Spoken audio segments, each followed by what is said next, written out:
ታዲያ ቤቴተኛ ወንድሜ፣ ቤቴተኛ እህቴ፣ መከራ ይዞሽ በሽታ ቆንጥቶ ጭንቅ ብሎ የተለያየ ቦታ ሄዳል፣ አልዳንክም፣ አልዳንሽ። ለምንድነው የአላህን በር ማንኳኳት ግን የረሳ? ለምንድነው የአላህ ድረስልን ብለን አላህን መለመን ያቃተን? ለምንድነው የከበደን? ለምንድነው የተጫጫነን? የአላህ ማለት ለምን ከበደን? አላህ አይፈውስም እንዴ? አላህ አያድንም እንዴ? ታሪካቸውን የሚነግረን አላህ እኛም ከዛ ትምህርት ወስደን እንድንለምነው ነው። ባሪያዬ በዚህ ቀን ለምነኸኝ ይህንን ጥያቄ ጠይቀኸኝ አልሰጠውም ማለት? አዎ ይሄው ዛሬ የቂያማ ቀን። በሆነ ቀን ደግሞ ጠይቀኝ ሰጠው። አዎ ከዛ በሆነ ጊዜ ደግሞ ጠይቀኝ አዘገየው ባር እንካ ይሆን። እንዲህ እያለ ዱዓ አድርጎ ያልተሰጠውን ነገር አላህ የውመል ቂያማ ሲያንበሻብሸው የሰው ልጅ ምን ይላል? ምን ነው የለመንኩት ነገር በአጠቃላይ ለአኺራ በቆየልኝ ይላል። ሱብሃን። አንድ ሐዲስ አላህ ሳይለመን ሲቀር እንደሚቆጣ ነቢዩ ዓለይሂ ሰላቱ ወሰላም አባ ሁረይራ ባስተላለፉት ሐዲስ ላይ ኢማም ትርሚዚ በዘገቡት አልባኒ ሰሂህ ባሉት አንድ ሐዲስ ላይ ምን ይላሉ ነቢ ሰለላሁ ዐለይሂ ወሰለም? መን ለም የስአልላህ የግዘብ ዐለይህ፣ አላህን ማይማጸን ማይለምን አላህ ይቆጣበታል። የሰው ልጅስ ስትለምነው ይከፋል። አላህ ሳትለምነው ስትቀር ደግሞ ይከፋል። እህቴ አላህ ሳትለምን ስትቀር ይከፋል። አላህ ሲለመን ይደሰታል። የሰው ልጅ ሲለመን ይከፋል። ስለዚህ ይህ የዱዓ ርዕስ ዛሬ ለማንሳት የፈለኩት አብዛኞቻችን ከዱዓ ዘነጋን። አንዳንዱ ዱንያ ሲመጣለት እኔ የተብቃቀው ነኝ ብሎ ያስባል። ላ ምስኪን ነህ፣ ደሃ ነህ፣ ከጃይ ነህ እያለ አላህ ቁርአን ላይ ይናገራል። ማይከጅላል አንዳንዴ ገንዘቡ ያመጣና አላህ ምግብ ግን የፈለግከውን በሰጠህ ገንዘብ እንዳትበላ አላህ አድርገሃል አይደል? ይሄ ምግብ ሐኪም ይከለክልሃል፣ ይሄን እንዳትመገብ ይላል። ታዲያ ሰው ከአላህ መከጀል አለበት የለበት? ከጃይ ነው እኮ። ያ አዩሃ ናስ፣ እናንተ ሰዎች ሆይ አንቱሙል ፉቀራኡ ኢለላህ፣ እናንተ ሁላችሁ ወደ አላህ ከጃዮች ናችሁ። ወላሁ ሁወል ገኒዩል ሐሚድ፣ ከማንም ምንም አይፈልግ ሀብታም የተብቃቃ ማለት ማን ነው? አላህ ሱብሓነሁ ወተዓላ ብቻ ነው። የሰው ልጅ ግን ከአላህ ይከጅላል። ስለዚህ ኡድኡኒ አስተጅብ ለኩም፣ ለምኑኝ እቀበላችኋለሁ። አላህ ለምኑኝ እቀበላችኋለሁ። ዱዓ አድርጎ አንድ ሰው ኪሳራ ላይ አይወድቅ። ሰው ዱዓ አድርጌ እንዲህ አድርጌ ምንም ነገር አላገኝም ላ አንድ ሙስሊም አላህ ስብሓንሁ ወተዓላ ለምኖ ኪሳራ ላይ በምንም መልኩ አይወድቅም።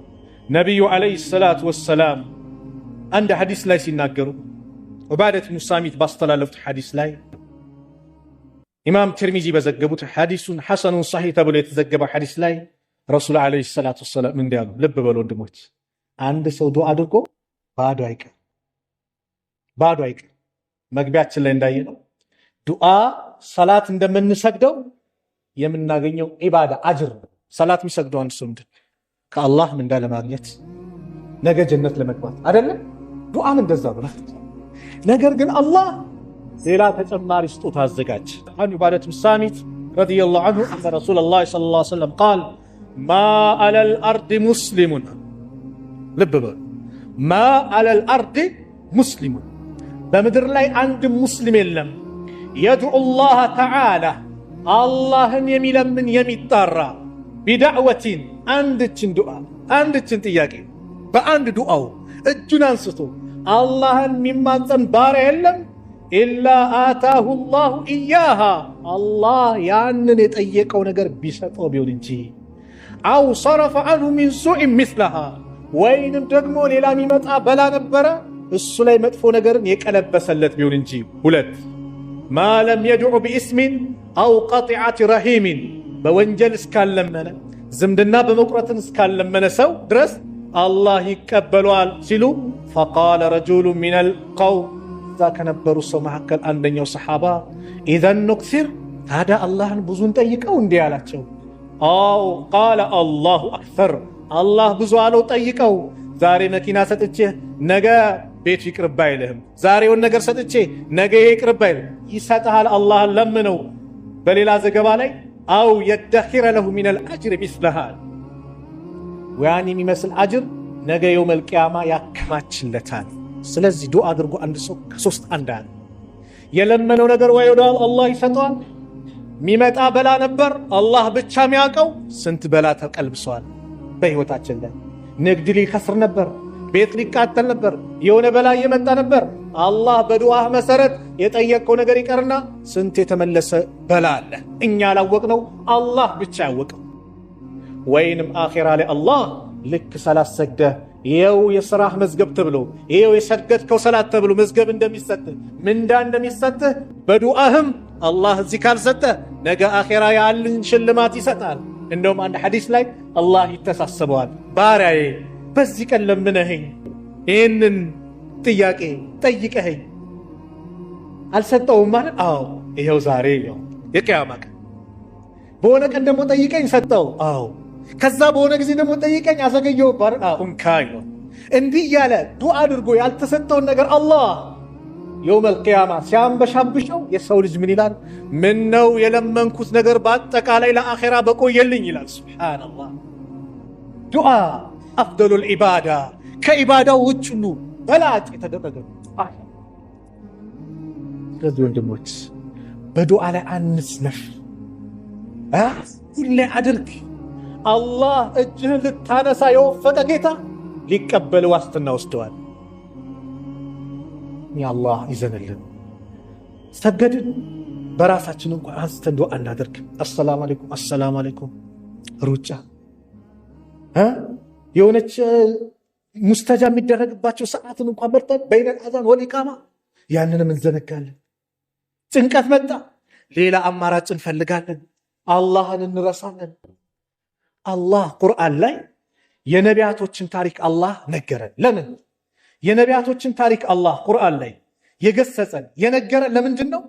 ነቢያቶችን እዚህ ዱንያ ላይ በቆዩበት ሰዓት ላይ የለመኑትን ልመና አላህ አሳካላቸው። ስለዚህ ቁርአን ሲናገር ምን ይላል? ወከዛሊከ ነጅዚል ሙሕሲኒን ይላል አይደል? ቁርአን እንዲህ በዚህ መልኩ ሙሕሲኖችን መልካም የሚሰሩትን እንመነዳቸዋለን አለ አላህ ሱብሓነሁ ወተዓላ። በሌላ ቦታ ደግሞ ወማ ሊዛሊሚነ ቢበዒድ ይላል። ይሄ ለበዳዮች ሩቅ አይደለም፣ ታሪክ ራሱን ይደግማል እንደሚባለው እናንተም ካጠፋችሁ ቅጣት ይመጣባቸዋል። መልካም ሰሪዎችን እንደመነዳ ነው እናንተን እንመነዳለን ሲል አላህ ቁርአን ላይ የነቢያትን ታሪክ ይነግረናል። ነቢያቶች እንደዚህ ገጥሟቸው እንደዚህ ሆነው እንዲህ ሲጠይቁ አላህ ሰጣቸው ይላል። ያንን ታሪክ አድርገን በታሪክነቱ እንድናነበው ሳይሆን ቁርአንን እንደ ታሪክ ብለን እንድናልፈው ሳይሆን እንድንኖርበት ነው። ዛሬ ሶስት ነቢያት ታሪኮችን ቁርአን ላይ አላህ የጠቀሰልን ከጭንቀት እንዴት ነጃ ያሰቡት ነገር እንዴት እንዳሳካላቸው እንመልከት። አላህ ሱረቱ አንቢያ ላይ የነቢያት ሱራ ተብሎ በሚጠራው ሱራ ላይ ነቢያቶችን ያነሳና ታሪካቸውን እየነገረ ከዚህ መከራ እንዲህ አዳናቸው። አዩብን አነሳ እንደ ምሳሌ። ወአዩብ አለ ኢዝ ናዳ ረበሁ አኒ መሰኒየ ዱሩ ወአንተ አርሐሙ ራሒሚን። አዩብንም አውሳው አለ ኢዝ ናዳ ረበሁ ጌታውን በተጣራ ጊዜ አኒ መሰኒየ ዱሩ እኔ ችግር ነክቶኛል፣ ወአንተ አርሐሙ ራሒሚን አንተ ደግሞ የአዛኞቹ አዛኝ ነህ እዘንልኝ እያሉ ነው። አዩብ ዱዓ ያደረጉት መቼ እንደሆነ ታውቃላችሁ? አዩብ ዓለይሂ ሰላም 18 ዓመት በበሽታ ተሰቃይተዋል። 18 ዓመት ልጆች ነበራቸው፣ አላህ ወሰደባቸው። ገንዘባቸውን አላህ ወሰደባቸው። 18 ዓመት በሽታ ላይ ሆነው ታግሰው አላህን የእሱን መጠባበቅ ጀመሩ። ዱዓ እንኳን እጃቸውን ያነሱት በምን ምክንያት? ሚስታቸው መጣ እንደው የአላህ ነቢይ ለምን አላህን አትለምነውም ከዚህ መከራ ከዚህ ጭንቀት ነጃ እንዲል ስትላቸው አላህ ረሃ አድርጎ ከበሽታ ነፃ አድርጎን በደስታ ስንት ዓመት አኖረን ብለው ጠየቁ ሚስታቸውን። 80 ዓመት አለች። 80 ዓመት? አዎ። ታዲያ 18 ዓመት መከራ ደረሰብኝ አራፍረዋለሁ አሉ። 80 ዓመት በደስታ አኑሮኝ እንዴት ይህን ዓመት እንዲደረሰብኝ ብዬ ልጠይቁ አሉ። በኋላ ህዝቦቻቸው አዩብን ማማት ጀመሩ። ምን እያሉ? አዩብ እኮ እንደዚህ የሚሰቃየው የሰራት ወንጀል ስላለ ነው እንደዚህ የሚቀጣው አላህ እያሉ የአዩብን ስም ማጥፋት ጀመሩ። የዚህ ጊዜ አዩብ እጃቸውን አነሱ። ወአዩብ አለ አዩብንም አውሳው ኢዝ ናዳ ረበሁ ጌታውን በተጣራ ጊዜ አኒ መሰንየ ዱር እኔ መከራ አገኘኝ፣ ወአንተ አርሐሙ ራሒሚን አንተ ደግሞ የአዛኞች ሁሉ አዛኝ ነህ፣ በጣም አዛኝና። አላህ ምን አለ? ፈስተጀብና ለሁ ለሱ ዱዓውን ተቀበልነው አለ፣ ጥሪውን ተቀበልነው። ፈከሸፍና ማ ቢሂ ሚን ዱርን ከጉዳትም ከእርሱ ላይ የነበረውን ሁሉ አስወገድን አለ። ወአተይናሁ አህለሁ ወሚስለሁ ቤተሰቦቹ ከእሱ ጋር መሰላቸውን ሰጠነው አለ። ረሕመተን ምን ዒንዲና አለ ከእኛ ዘንድ የሆነ ችሮታ እዝነት ሲሆን አለ አላህ። ወዚክራ ሊልዓቢዲን ለተገዢዎች ማስገንዘብ ሰጠነው አለ አላህ። ለተገዢዎች ማስገንዘቢያ ሰው ወዚክራ ሊልዓቢዲን አላህን ለሚገዙ ሰዎች ማስገንዘቢያ ነው። የአላህን ማንነት ያወቀ አዩብ እንደለመነው አላህ ሊለምን ይገባል። ወዚክራ ሊልዓቢዲን አለ አላህ። ቀጠለና ወዘኑን አለ ዘኑንም የአሳውን ባለቤት ዩኑስንም አስታውሳለ። ኢዝ ዘሀበ ሙጋዲበን ተቆጦ በሄደ ጊዜ ፈዘና አለን ነቅዲር ዐለይህ በእርሱ ላይ ፈጽሞ የማንፈርድበት መሆኑን ጠረጠረ። የዚህ ጊዜ አሳ ነባሪ ውጧቸው ነበርና በዛ ጨለማ ላይ በዛ ጭንቀት ላይ ዩኑስ ዓለይሂ ሰላም ፈናዳ ተጣራ ፊ ዙሉማት በዛ ድቅድቅ ጨለማ ዙሉማት አለው። ለምን? የአሳ ሆድ አለ፣ የባህሩ ጨለማ አለ፣ የሌሊቱ ጨለማ አለ። በእነዚህ ጨለማ ውስጥ ሆኖ ተጣራ። አላ ኢላሃ ኢላ አንት ካንተ በስተቀር በእውነት የሚመለክ አምላክ የለም፣ ሱብሓነክ ጥራት ይገባ። ኢኒ ኩንቱ ሚነ ዛሊሚን እኔ ከበዳዮች ነኝ አሉ። ሚነል መዝሉሚን አላሉ፣ ራሳቸውን ዝቅ አደረጉና ሚነ ዛሊሚን አሉ። ምን አለ ቁርአን? ፈስተጀብና ለሁ ዱዓውን ተቀበል ነው። ወነጀይናሁ ሚነል ገሚ ከጭንቀትም አዳን ነው፣ ከዛ ከመከራ አወጣ ነው አላህ አለ። ወከዛሊከ አለ ይኸው አያችሁ፣ እንዲህ በዚህ መልኩ ኑንጂል ሙእሚኒን አማኞችንም እናድናለን አለ አላህ። ወከዛሊከ ኑንጂል ሙእሚኒን አነስ ሲናገሩ ዩኑስ አብዱላህ ብን አባስም ሲያብራሩ ህዝቦቻቸው ተቆጥተው ሲሄዱ መርከብ ላይ ሲጫኑ መርከቢቷ ተናወጠች ይባላል። ከዛ በኋላ ይህማ ጌታውን አምጾ የመጣ ባሪያ አለ፣ ስለዚህ እሱ ካልወጣ አለቀል መጥፋታችን ነው አለ። ማንም ግን ዩኑስ ነው ብሎ የገመተ የለም። ስለዚህ እጣ እናውጣ ነው። እጣ ሲወጣ ነቢዩላህ ዩኑስ ላይ ወጣ ይባላል። አይ አላህ ነብዩም አይሆንም፣ ሁለተኛ እጣ እናውጣ ነው። አሁንም ዩኑስ ላይ ወጣ። ሶስተኛ ውጣ፣ አሁንም ዩኑስ ላይ። ዩኑስ የዚህ ጊዜ ራሳቸው ባህር ውስጥ ገብቱ። ፈልተቀመሁል ሑት አሳ ነባሪው ምን አላቸው? ተቀበላቸው። የአሳ ነባሪው ውስጥ በአደራ መልክ ተቀምጡ፣ ስጋቸውን እንዳይበላ አጥንታቸውን እንዳይኮረሻሽም ከአላህ በኩል ታዘዘ። ኢብራሂም ዓለይሂ ሰላም እሳቱ ሲወረወሩ አላህ እሳትን አዘዛታ። ያ ናሩ ኩኒ በርደን ወሰላመን፣ አንቺ እሳት ወይ ለኢብራሂም ቀዝቀዝ በይ፣ ቅዝቃዜውም አዛ እንዳያደርጋቸው። ወሰላመን ሰላም ሁኝ አላ ኢብራሂም፣ በኢብራሂም ላይ አላህ በኩል ትእዛዝ ከሌለ ምንም ነገር ሊያጠፋ ሊጎዳ አይችልም። ኢብራሂም ልጃቸውን እረዱ ሲባሉ የአላህ ፍቃድ ስላልነበረ ቢላው ምን ብሉ አረደ እንደ እስማኤልን አላረደም። ለምን? አላህ በኩል ትእዛዝ። ስለዚህ ሁሉም በምድር በሰማይ ያለ ሰራዊት የማን ነው? የአላህ ነው። በአላህ ትእዛዝ ቢንቀሳቀስ የምንጠጣው ውሃ ጭምር የአላህን ትእዛዝ አነቂው ስናደርግ ካለ አላህ በምንጠጣው ውሃ ሊያጠፋን ይችላል። ከዛ ዩኑስ አሳ ነባሩ ሲወረወሩ አላህን መማፀን ጀመሩ። ልክ የዚህ ጊዜ አላህን ሲማፀኑ ፈለማ ደዓ ፊ በጥን ልሑት ቃለት ልመላኢካ መላእክቶች ማለት ጀመሩ፣ ያ ረቢ ሃዛ ሰውቱ ማዕሩፍ፣ ይሄ የሚታወቅ ድምፅ ነው። ምን ቢላድ ልገርብያ እዛ ሩቅ ከሆነው አገር የምናውቀው ድምፅ ነው አሉ። ለምን? በሰላሙ ጊዜ ከአላህ የተዋወቀ ሰው ጭንቀት ሲደርስ ማን ነው የሚደርስለት? الله نبي منالو من سره أن يستجيب الله له عند الشدائد فليكسر الدعاء في الرخاء بچنك الساعات الله دعاون እንዲቀበለው የፈለገ በደስታ ሰላም በሆነበት ሰዓት ዱዓ ያብዛ ሰላም በሆነ ሰዓት ዱዓ አብዛ ሁሌ አላህን ጨቅጭቅ መከራ ሲመጣ ያ አላህ ስትል አላህ ይሰማሃል መልስ ይሰጣል እኛስ አላህ ይዘንልን ጨንቆንም እኮ ማንሳት ከበደ እንኳን በደስታ ይቅር በጭንቀቱ ሰዓት እጃችን ከበደ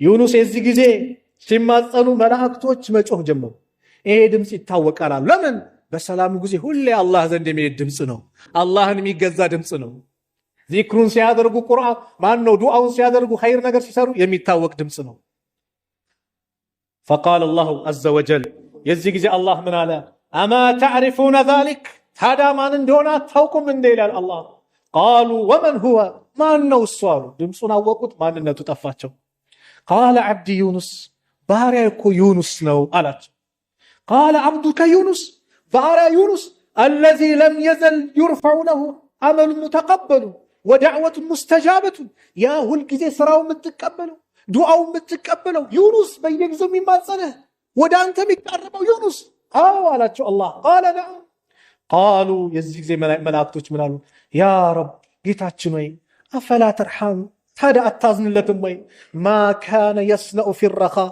በደስታ ጊዜ በሰላሙ ጊዜ የሚሰራውን ስራ አይተህ ፈተንጂየሁ ሚን البلاء ከዚህ በላ ጭንቀት ነጃ አትለውም እንዴ መላእክቶች አላህን መማጸን ጀመሩ قال بلى እንዴት አለ አላህ فامر الله الحوت الله ሳነባሩን አዘዘው فطراه بالأراء እንዲተፋቸው አላህ አዘዘ ضحك ابن قيس የሚባሉ ታላቁ ዓሊም ምን ይላሉ ይሄን ይዘው اذكروا الله في الرخاء الله ሁል ጊዜ በደስታ ጊዜ በሰላሙ ጊዜ አስታውሱት يذكركم في الشدة الله በጭንቀት ጊዜ ምን ይላቸዋል ያስታውሳቸዋል وإن يونس عليه السلام نبي الله يونس عليه السلام እኮ كان يذكر الله كثيرا اللهን በብዙ የሚያስታውስ ባሪያ ነበር فلما وقع في بطن الحوت عصا ነባሪው ሆድ ውስጥ የወደቀ ጊዜ قال الله عز وجل الله እንዲህ ብሎ ነበር ሁላችሁም የምታውቁት የቁርአን አያ ሱረቱ ሳፋት ላይ 143ኛው አንቀጽ እስከ 44ኛው ላይ የተናገረው ምን አለ አላህ فلولا انه كان من المسبحين እሱ እኮ ከዚህ ቀደም እኛን የሚያጠሩት እኛን የሚቀድሱት እኛን የሚያስታውስ ባሪያ ባይሆን ኖሮ ለለቢሰ في بطنه አሳ ነባሪው ሆድ ውስጥ በቆየ ነበር الى يوم يبعثون አለ ሰዎች እስከሚቀሰቀሱበት ጊዜ ድረስ الى يوم القيامه ድረስ የት ይቆይ ነበር አሳ ነባሪ ውስጥ ይቆይ ነበር ግን በመከራ ሰዓት ብቻ አይደለም የጠራን በምን ጊዜ እኛ ጋር የሚጣራ ነበር በሰላሙ ጊዜ በደስታው ጊዜ ከኛ ጋር የሚተዋወቅ ነበር وان فرعون من ነበር كان طاغيا ناسيا لذكر الله يا الله انت ዛዝ የጣሰ አላህን ይረሳ ነበር አይደል انا ربكم الاعلى ታላቁ ጌታችሁ እኔ ነኝ ብሎ የሚፎክር ነበር ፊራውን አምባገነን ነበር فلما ادركه الغرق መስጠሙ የደረሰው ጊዜ ያጋጠመው ጊዜ እዛ ባህር ላይ የገባ ጊዜ ምን አለ ፊራውን قال آمنت አሁን አመንኩኝ አለ በኒ እስራኤል ባመነችበት ጊዜ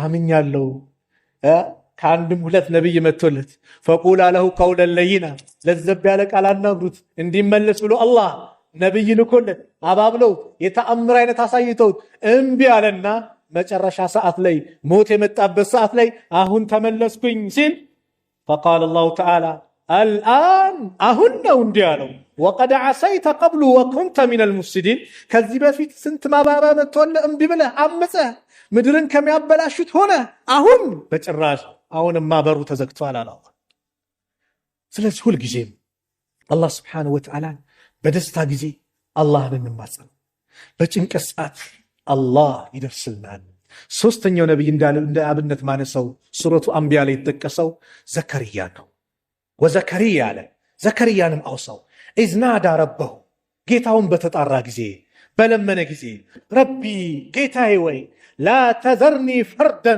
ብቸኛ አድርገህ አትተወኝ وأنت خير الوارثين አንተ ከወራሾች ሁሉ በላጭ ነህ ግን ብቸኛ አድርገህ አትተወኝ ያ አላህ ልጅ ለግሰኛል